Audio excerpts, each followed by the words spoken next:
মাছে ভাতে বাঙালি, মাছ ছাড়া কিন্তু ভাতই খেতে পারে না বাঙালি, কি তাই তো? Welcome to my channel madly Bengali. আজকের রেসিপি কি হতে চলেছে সেটা হচ্ছে ফিশ রেজালা। চলো কিভাবে তৈরি করলাম।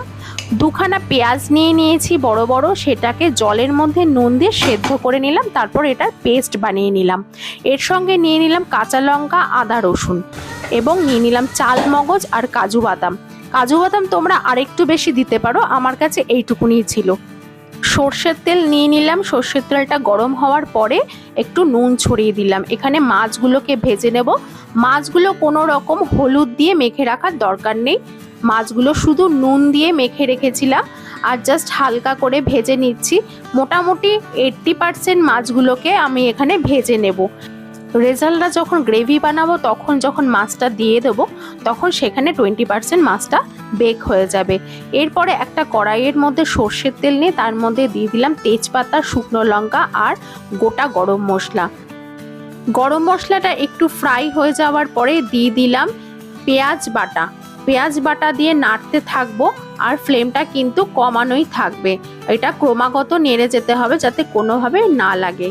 এটা দিয়ে দিলাম চাল মগজ আর কাজু বাদাম বাটা, দুটোকে দিয়ে মিক্সড করতে থাকবো এবং হালকা হাতে নাড়তে থাকবো যাতে কোনোভাবেই কড়াইয়ের নিচের দিকে না লেগে যায়। ফ্লেমটা কিন্তু আমি কমিয়ে রেখেছি। এর মধ্যে দিয়ে দিলাম স্বাদ মতো নুন আর এর মধ্যে দিলাম গোলমরিচের গুঁড়ো। এটা দেওয়ার পরেও আমি ক্রমাগত এটা নাড়বো যাতে নিচে কখনো না লেগে যায়। এটা ছিল একটু দই, যেটাকে আমি জল দিয়ে ফেটিয়ে রেখেছি যাতে এই গ্রেভিটার মধ্যে দিলে কোনোভাবে যেন দইটা ফেটে না যায়, সেজন্য আগে থেকেই আমি এটাকে দই আর জল ফেটিয়ে রেখেছিলাম। এর মধ্যে দিয়ে দিলাম একটু স্বাদ মতো চিনি। তোমরা তোমাদের টেস্ট মতো চিনি এবং নুন দিতে পারো। এর মধ্যে চাল মগজ যে বেটেছিলাম সেইটুকুনি জল আমি মিক্সড করে দিলাম, দিয়ে নাড়িয়ে নিলাম।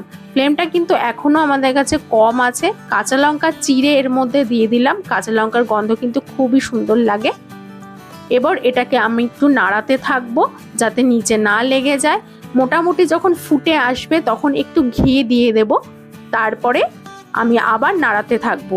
নাড়িয়ে নাড়িয়ে দেখে নেব যে কোনোভাবে নিচে যাতে না লেগে যায়।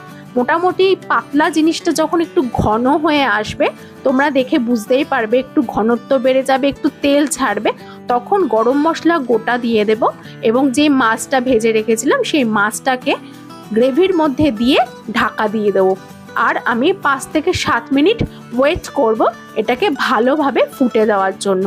প্রথম থেকে শেষ পর্যন্ত আমি কিন্তু ফ্লেমটা কমই রেখেছিলাম, তোমরা চাইলে একটুখানি হাই ফ্লেম করে আবার কমিয়ে দিতে পারো। দেখো কি সুন্দর একটা তেল বেরিয়ে এসছে এবং দারুণ একটা গন্ধ ছেড়েছে। এটা রেডি হয়ে গেল আমার ফিশ রেজালা। তোমাদের যদি ভালো লাগে অবশ্যই একটা লাইক করে দিও এবং চ্যানেলটিকে সাবস্ক্রাইব করো।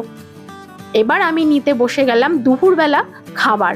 খাবারের পাতে ছিল আমের ডাল, কুমড়ো উচ্ছে দিয়ে একটা ভাজা এবং আমার আসল পদ সেটা হচ্ছে ফিশ রেজালা। এটা কিন্তু টেস্ট দারুণ হয়েছিল বন্ধুরা, তোমরা কিন্তু ট্রাই করতে পারো বাড়িতে, খেয়ে অবশ্যই জানিও কেমন হয়েছে। Hello, subscribe.